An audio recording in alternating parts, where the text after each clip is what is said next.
Welcome everyone. Today I'm going to take you through the Sea Ray 19 SPX, one of the most spacious runabouts in 19-foot category.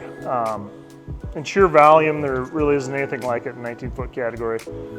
And the way that they do that is from the windshield to the swim platform.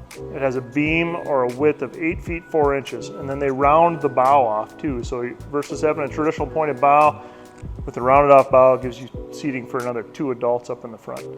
A couple things in the back here. It has a submersible swim step, which this is really great. You're out, kids are swimming, you're jumping off and on. You can swim in and out of the boat without having to use a ladder. Makes it really easy for that. And then let's hop up and take a look inside.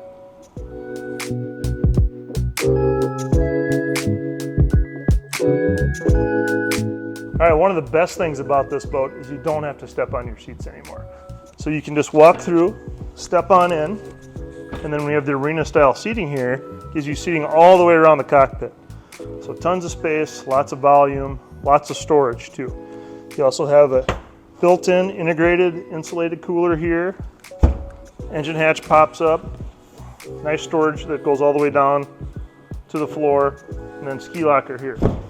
Not to mention cavernous area in here. Tons of space for that. All right, to put all your stuff in there. Squared off windshield.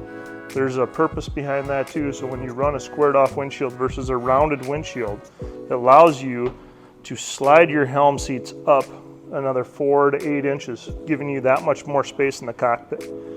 And then if Jacob turns around here, you'll see the bow, how it's rounded off. Tons of space, lots of room. One of the funnest boats to drive. I mean, it is on plane in no time, and 50+ mile an hour boat with 4.5 liter V6 in it. It's a great family boat, great way to get into boating. Come see us down in Lake Minnetonka, MarineMax Excelsior. Thanks.